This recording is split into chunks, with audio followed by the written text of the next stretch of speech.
Financial advisors help Australians live better lives, and we're great at it. But what about us? For us to thrive in the coming years, I'm here to ask a very big question.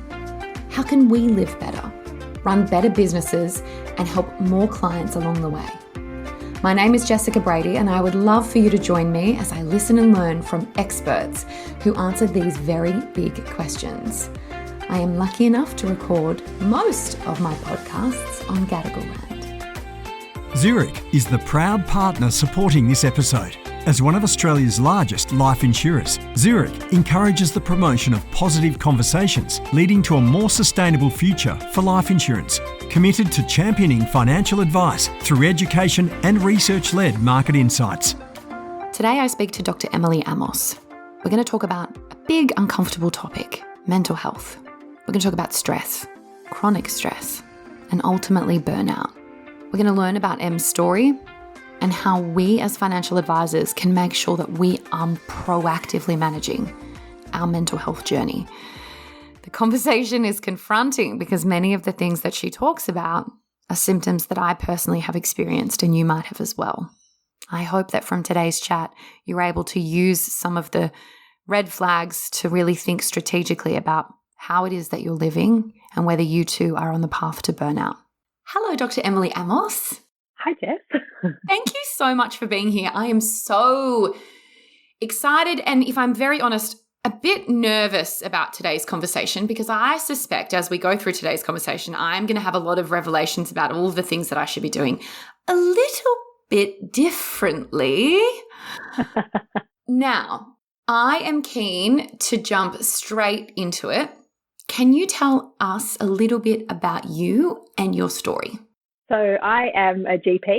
I've also got a lot of other hats that I wear on top of that one. I'm a registered yoga teacher, registered meditation teacher. I'm also an international Board Certified Lactation Consultant.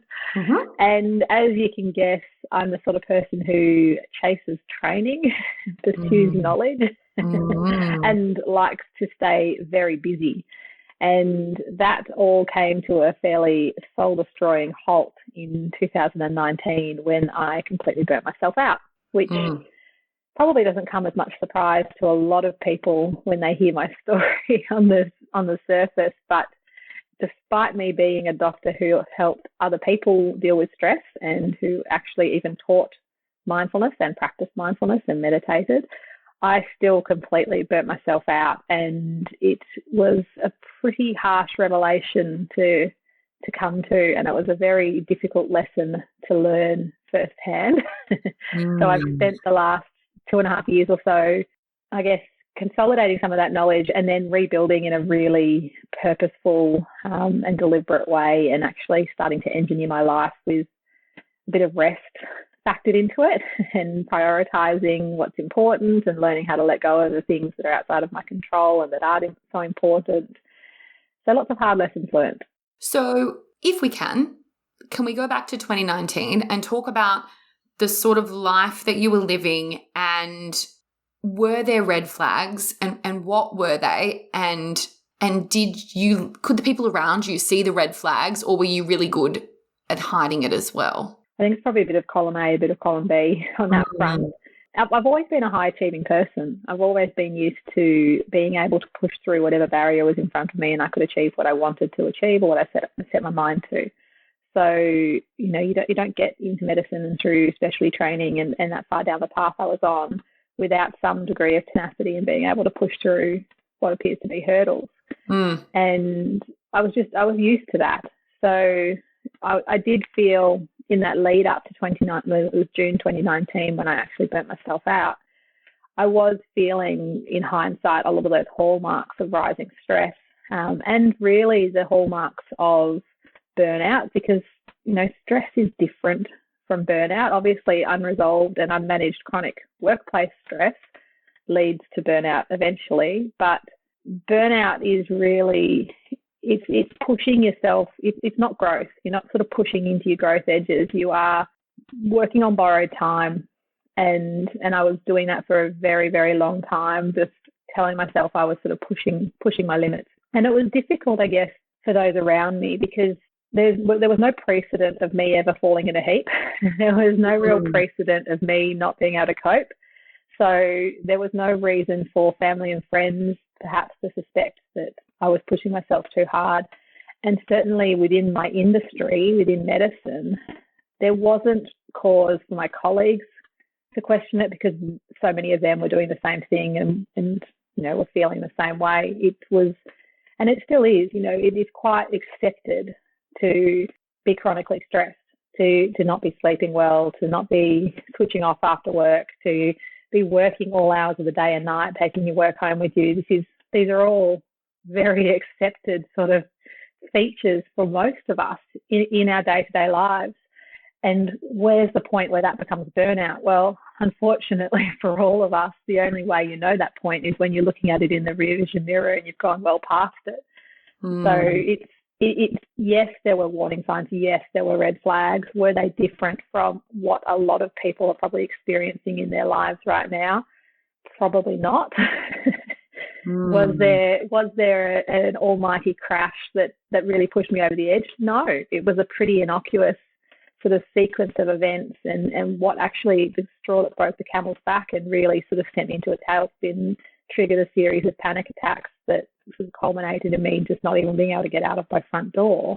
They weren't huge events in the scheme of things. I'd certainly weathered bigger storms in the past, but that cumulative load of just chronically poorly managed stress, and when we're talking about burnout, we are talking by definition of work-based stress.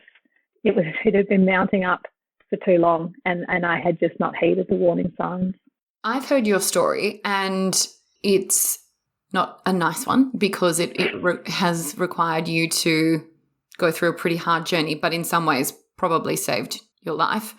I think you say that when you had, the moment, you felt like sort of the world was coming crashing down on you while you were I think you were trying to get the kids into the car or getting off to school. Can you talk about, like, physically what did happen? Like, as you said, you'd weathered harder storms. Was it just that your body said no and you just physically couldn't go anymore? Is that how bad it got to? And it's really interesting to look back when I can actually detach myself from it in some ways and talk about it very non-emotively now, because I've had a lot of supported time in reflection, and I've sort of done a lot of personal growth since then. But certainly at the time, it was my body giving up, and I couldn't pinpoint for you why that happened then and there. But if I looked back over the sort of months and even probably the last couple of years before that, there'd been changes in my work-life balance that were quite insidious. I had tailored down my practice in medicine to a fairly niche area, which meant that I was increasingly professionally isolated, but I also had a patient population that was really quite intense and needy. I was working with new parents, and I was an expert in my field, surrounded by not a lot of other people doing the same work locally.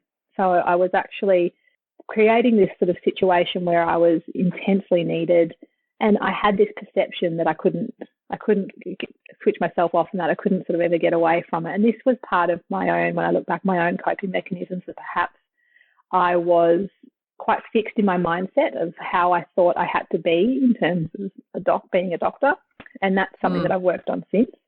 But then as I kept taking on more and more work, because I kept telling myself, I have to help people. If they need my help, I can't not do it. I just have to keep going.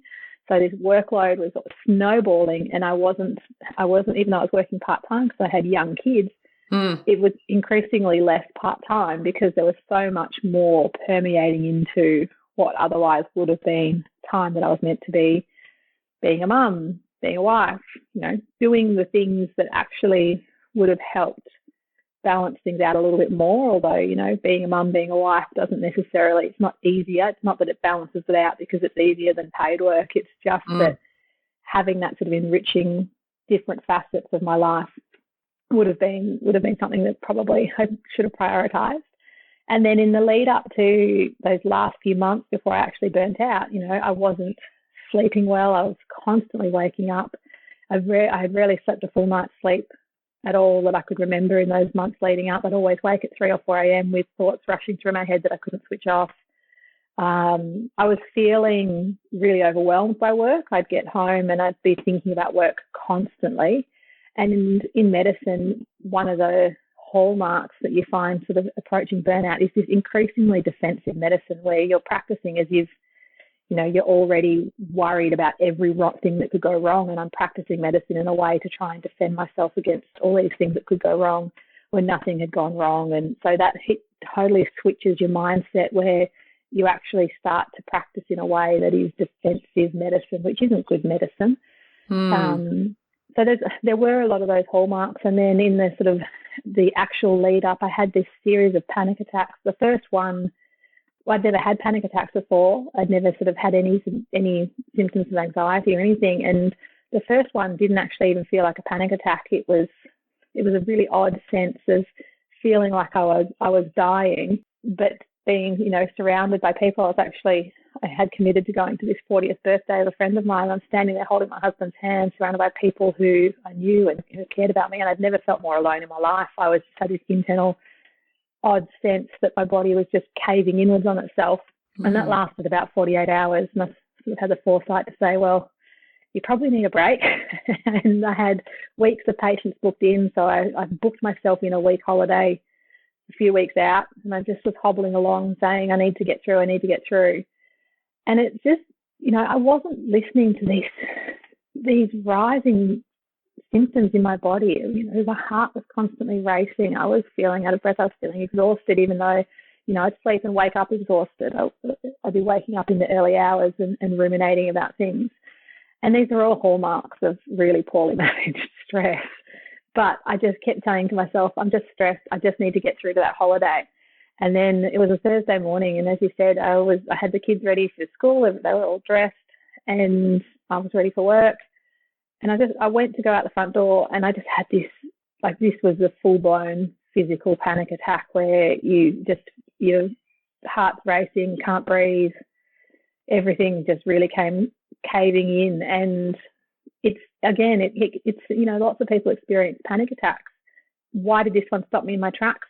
I don't actually know. I can't tell you why my body stopped, but it stopped that day. And I haven't gone back to practicing clinical general practice since that day. Mm-hmm. And to some extent, I know that, even 2.5 years later, I'm not entirely sure if I'd be ready to do that because I had pushed myself so far into that borrowed time, borrowed energy, that the recovery since then has been stepwise. I had to take 6 months off completely. And then I came back to doing surgical assisting, which I continue to do, and I've built up some other pursuits, some other work that I'm really enjoying it. But that stress of managing patients still, I think I wouldn't manage well with even at this point, this far down the track. So I think it was a really huge point to have pushed myself to. And I don't think there's any way that I can describe it now that actually does honour that fact, other than to say that, like I said before, you don't know that you get to that point until you see it in the rear vision mirror. And, any one of us could be skirting just below that point at any given time. Oh my gosh, I have so many questions. I think for the cohort that will be listening to this, would have pricked up when you said you had 6 months completely off, because naturally our brain asks one question, which is, how did you do that? Did you have insurance? Can we talk about I want to go more into helping advisors, before they reach that point. But before then, I would love to share your story around how you did cope and what you wish you'd known before time and what worked and what didn't, etc. So I am eternally grateful to have put income protection insurance into place many, many years before, possibly part of my type A personality. And being in the industry that I'm in, I was already filling in lots of forms for other people's income protection insurance. It certainly was something that was high on my agenda from quite an early point in my career. So I had organised it. And I did it through a broker, and his wonderful advice to us at the time, when my husband and I set it up, was just do what you can afford now. I mean, you can incrementally increase it or change it over the years as your situation changes, but get it now and just get something in place now. And so in the scheme of things, it was, we had sort of a longer wait period.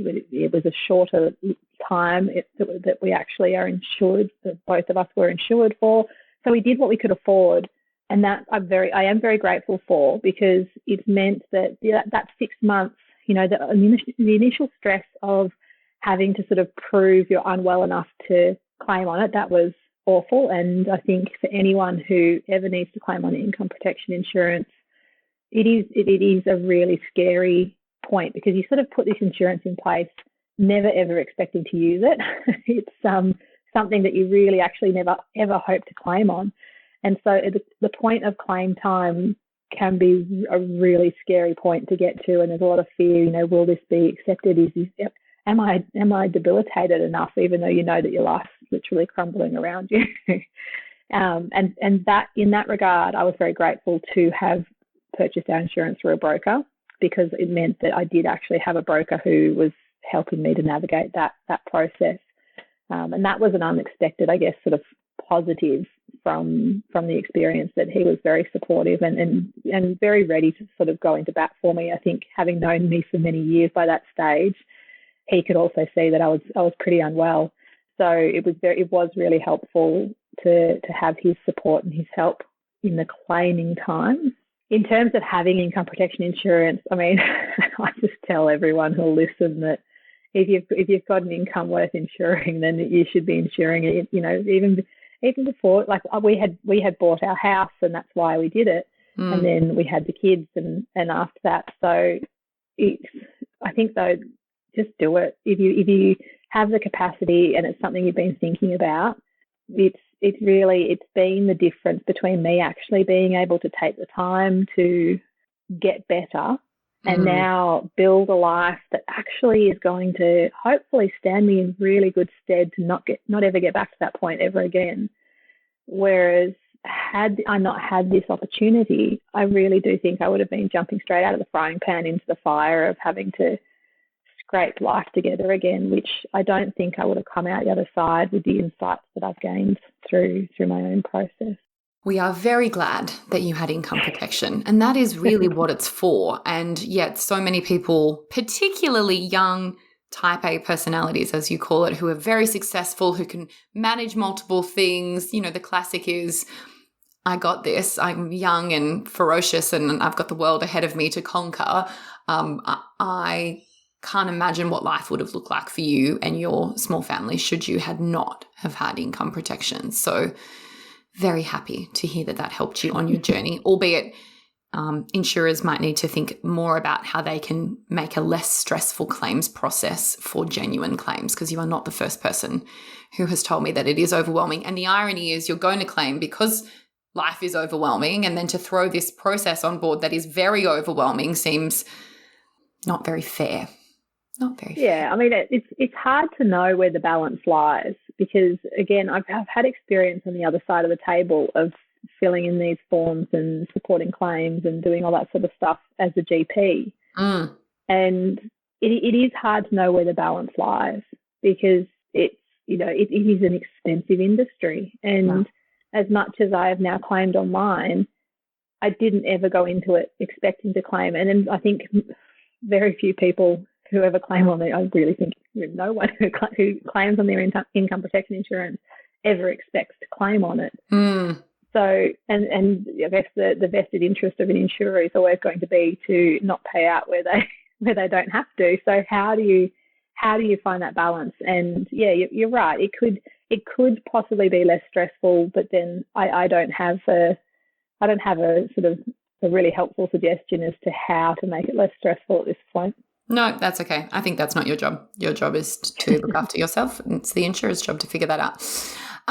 So I don't know the exact industry research, but alas, we are up there as a profession of one of the most stressed mentally unwell in Australia as financial advisors. And sadly, throughout the last few years, we have lost a number of financial advisors due to self-harm and suicide. And so this is a conversation that I think needs to be very front and center. We've gone through a royal commission. We have constant legislative change. You know, there are always bad apples that create media sensations, and it does put into question all of the good work that we do every day. And by virtue of that, a lot of financial advisors today have probably woken up feeling quite stressed, and maybe some of the signals that you were saying of, you know, the sustained stress and is that really the burnout? Like, what is the classic difference between signs of stress, which is, I guess, normal and overcomable, versus burnout that's going to lead you to really significant detrimental health problems? Is it easy to identify? Short answer, no. Long answer coming your way. In terms of the short answer, no, it's not a really easy thing to identify, because chronic stress is not healthy either. Whether or not it leads to burnout, chronic stress isn't a great thing.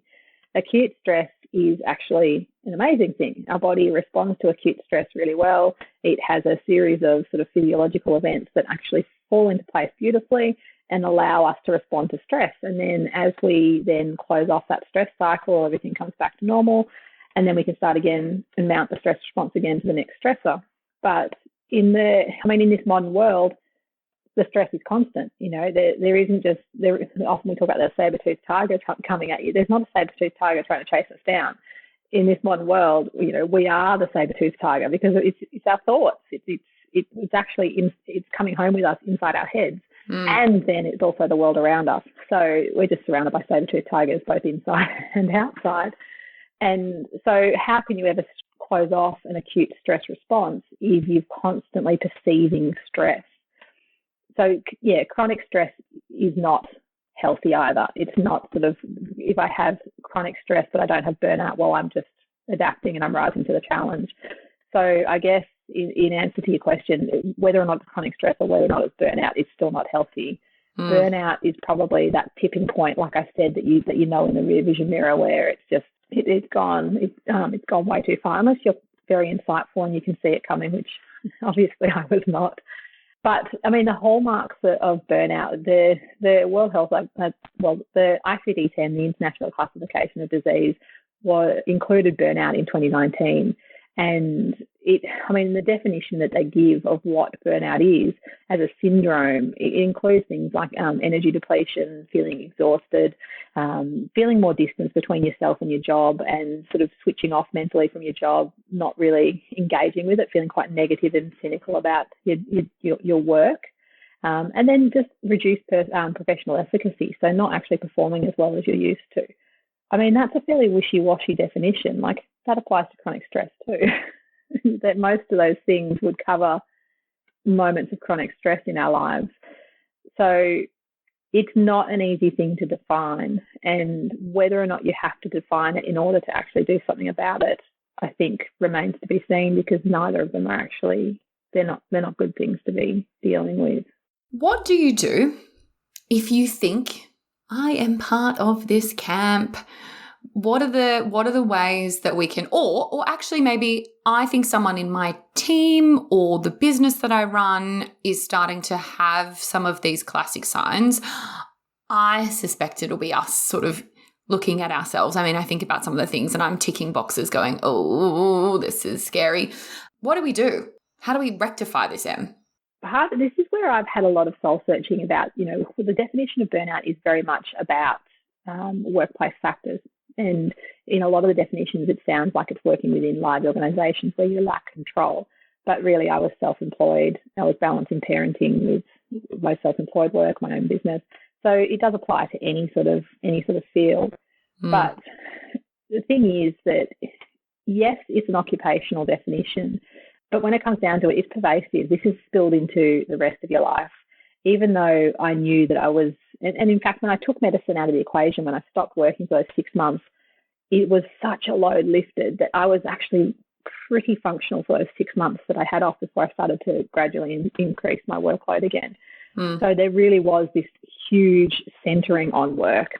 And that, I think, in the first instance, if it is possible for you, taking work out of the equation for an extended period.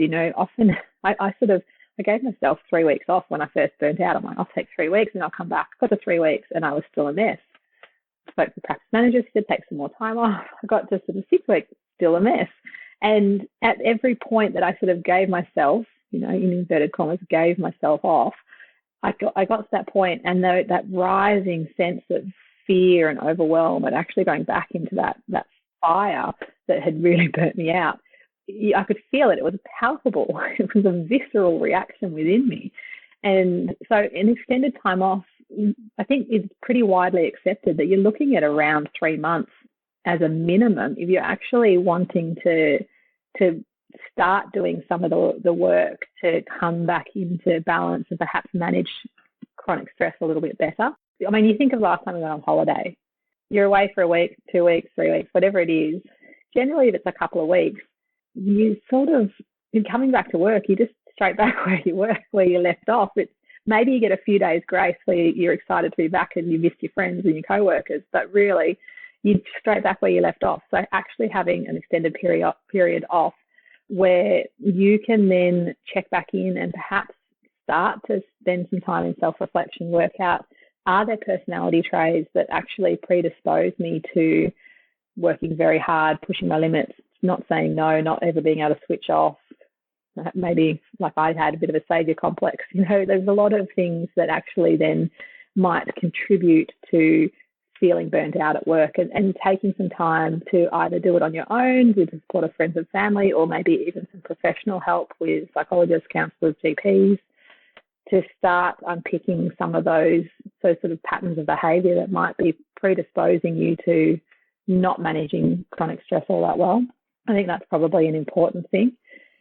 But then I guess the flip side is that often, you see someone at work who's stressed and you'll say, just go home, take a day off.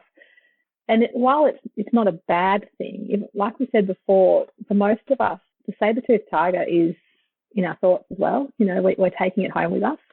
So you're stressed, overwhelmed, or chronically stressed and overwhelmed, you're at work, you've gone past the point where you're actually able to manage this on your own. You get sent home for the day. You're actually often still taking all that stress home with you. It's just you're then sitting uncomfortably with it at home on your own. So that extended period off with some supported reflection and probably some supported work on your own sort of personality and behaviours is probably important. Is there a stigma in the doctor world, the medical world, probably called the medical world? Is there a stigma around doctors and mental health? Yeah, definitely. And we've got the added pressure, which I'm not sure if you've got in your industry, of the fear of being reported to our regulating body, APRA, for any sort of issues around mental health, which it's a very scary thing when your livelihood is working as a doctor, is seeing patients. But, I mean, it's probably a misunderstanding in that really the only grounds to report a doctor with any mental health issues to APRA is if they lacked insight and were perhaps endangering patients or anyone or themselves by poor practice. And that's not the same as having depression or anxiety, feeling burned out. That doesn't mean that you lack insight. And there is definitely a stigma, though, that I think over time we are trying to chip away at because we're no different. Just because we've gone to medical school and we've got a doctor before our name doesn't mean that we are no longer human, and mental health issues affect such a significant portion of the population. You'd be naive to think that it's not affecting doctors, and particularly in the industry that we work in, with the things that we see and the people we have to help and the workload that we deal with. It would be ridiculous to think that mental health issues were not affecting this entire portion of the population. It's funny. So a lot of financial advisors in Australia are older and possibly come from that generation where mental health isn't seen or respected as it should be. And, sort of the old school, you'll be right sort of mentality, which clearly is not working given what I was saying before around the level of mental health issues that exist in our profession. Can we talk a little bit about mindfulness and why mindfulness is very important, and we shouldn't think that it's some wishy-washy, dare I say, girly thing, and why it's so very important. Yeah. So, I mean, mindfulness is probably the joy of my life these days. And I teach it in so many different ways. It does bring me a lot of joy. The interesting thing is, though, that I learned about mindfulness well over 15 years ago as a medical student. So I was practicing it to an extent as I burnt myself out. And in fact, it probably part of that was probably what allowed me to push myself so far beyond the limits of what I was capable of. Was, I was treading water by doing yoga, meditating, practicing mindfulness, doing all these things that I tell my patients to do. And it bought me extra borrowed time. And then I sort of woke up to myself well past the limit of my capabilities and very overwhelmed. And so I think it's important to understand that mindfulness is a concept. It's a secular concept. It's not at all religious in any way, but it just gives us a framework in which to bring our awareness back into the present moment again and again and again. And I mean, that sounds so incredibly simple and straightforward. But if it was that simple, then why aren't we all doing it? Why are we all sort of ruminating about mistakes we've made in the past, or worried about things coming up that may not even happen? Why are we in our heads so much? So it's not that simple. It's certainly not the default state. And for most of us, myself included, even as I was diligently listening to my guided meditations before bed and practicing mindfulness, I wasn't really being mindful. I wasn't tapping into my own bodily awareness of how I felt, how stress actually felt in my body and the path that it took, and how I allowed it to sort of move through me. What sort of thoughts and feelings felt like in my body, and how, again, I could hold on to them lightly and allow them to pass and come and go. And what I found that I did more often than not was I was holding on to things, and I was trying to force thoughts out of my head, and I was worrying about things I'd done in the past that I actually had no control over, and I'm constantly stressing about things that are coming up. So I was very rarely actually living in the moment. I was living in a lot of different moments that were not the here and now, and I had never had any control over the moments, obviously, that weren't the here and now. So this is what the practice of mindfulness gives us the ability to just remind ourselves to come back. So, I mean, if you think when you go home from work at the end of the day, it's been a busy day, perhaps you made a few mistakes, perhaps you've got a lot of work coming up, that multiple deadlines, lots of things mounting up. What's going through your head as you sort of come home, have some dinner, lie in bed? What's actually going on in your head at that point? For me, everything. I was just sitting here thinking, I'm not very good at this. None of us are. It's so hard. And I too am someone who, I'm really interested in this, and I've gone and done yoga camps, and I've gone and done meditation, silent retreats, which people who know me would find quite comical. I've done more than one. And I grapple with it, but then I have also learned that is normal, and that is part of the journey, and that your brain is a machine that is very good at staying on, which is fantastic for survival, but not ideal for the burnout and stress that we've been talking about today. But I'm also someone who lives at home alone, and so I find that really hard because I don't have someone else to distract me and talk about their day and what have you. And so, yeah, I'm pretty guilty of all of this stuff. So from a practical sense, we all are. Well, that makes me feel better. We all are. And even it's interesting you say that you're living at home, you don't have anyone to distract you, because what the trap that most of us fall into is thinking that when I have these thoughts or feelings that I don't like, I'm uncomfortable thinking about work deadlines or mistakes I've made or things that are outside of my control makes me feel uncomfortable. When we have them, the natural inclination we have is I'll distract myself from them. I'll scroll on my phone. I'll eat some food. I'll put the TV on. I'll call a friend and I'll chat for hours and then stay up way too late, or I'll go for a run. I mean, some of these coping mechanisms are more healthy than others, but by and large, the coping mechanisms we engage in are about distracting ourselves from these thoughts. And the problem with that distraction is that we're constantly actually the thoughts don't go away, do they? They're always there. So we're constantly engaging in more practices, more stimulation in an attempt to distract ourselves from something we find uncomfortable.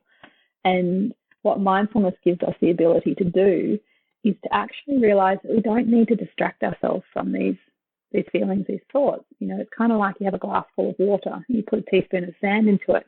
For most of us, we're living our lives stirring up that water. And it's all cloudy, it's all sand stirring around. That's what we're doing most of the time. And learning how to be still, perhaps it's through meditation, perhaps it's just through mindful self-awareness. We learn that stillness allows that sort of sediment, the thoughts and feelings that are in all of us, to fall to the bottom of the glass. They're still there. We're not actually getting rid of any of those uncomfortable thoughts or feelings. We just change our relationship with them. So the problem isn't actually the existence of these uncomfortable thoughts or feelings. The problem is our attachment to those thoughts and feelings, and that's what mindfulness really focuses on, is working through that attachment, that identification we have with the thoughts that are going on in our head, the feelings that arises in us. You know what I was thinking about this morning?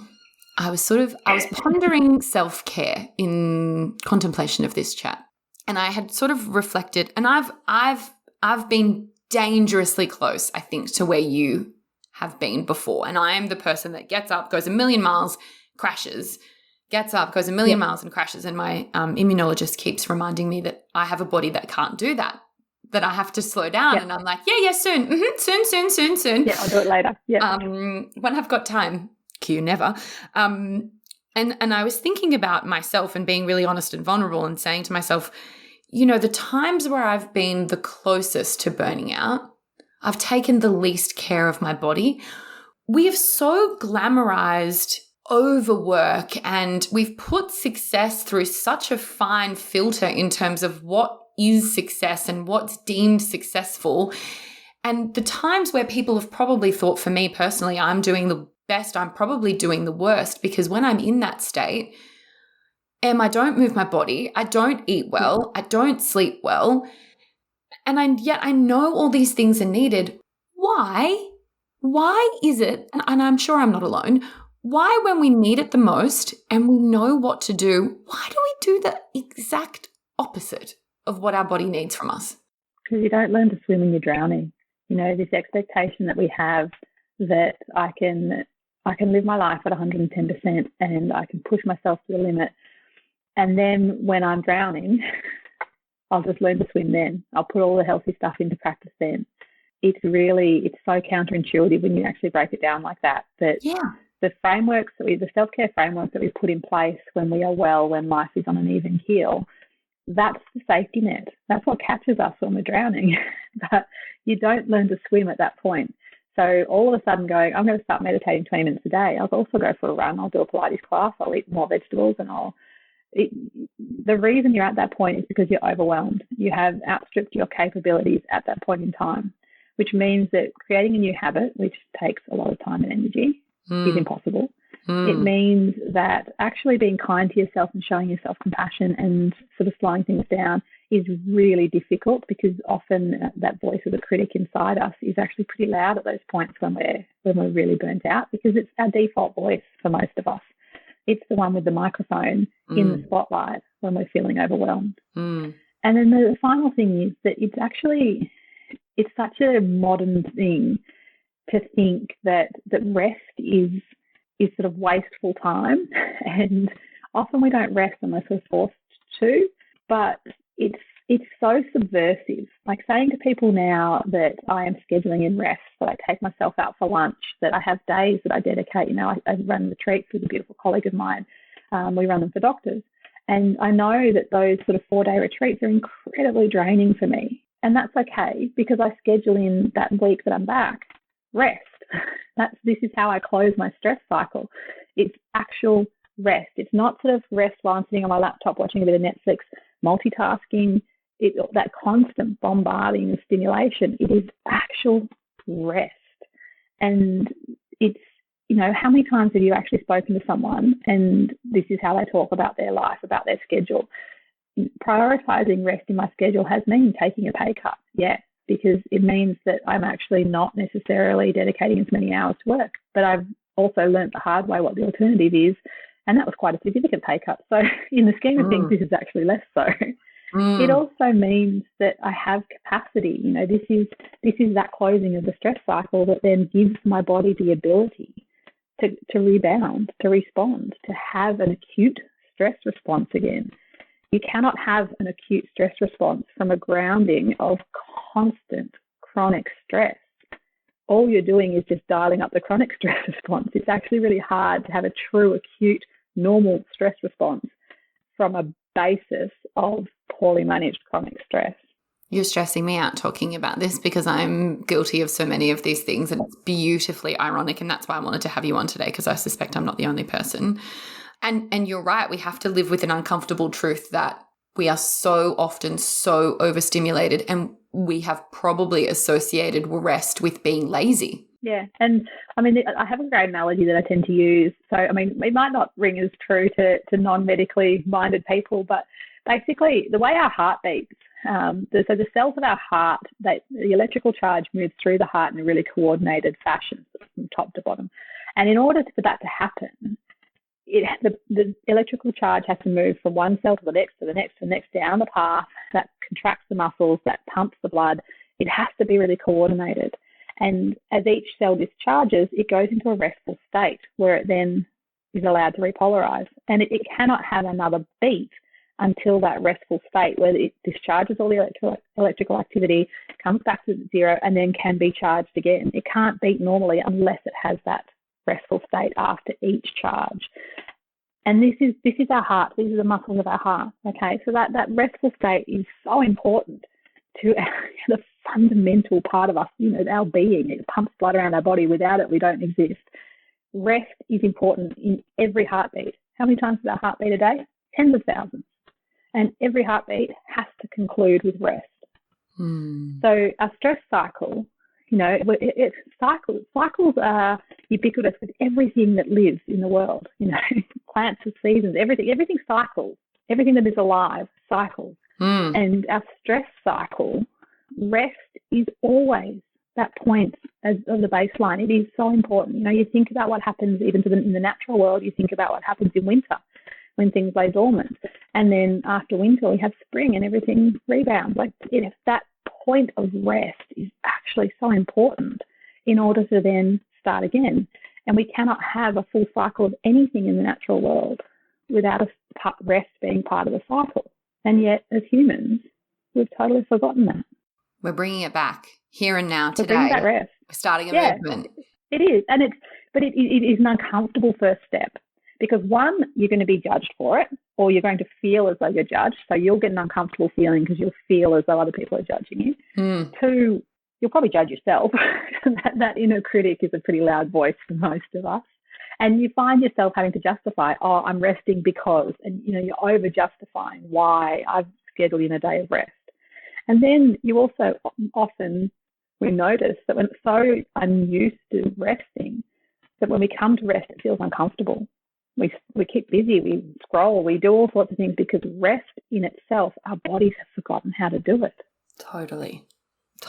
I have had to learn how to rest. I had someone point out to me that I was watching a film that I just can't sit and watch a film. I can hear the washing machine go, and so I'm quickly putting the dryer on or the dishwasher or folding clothes.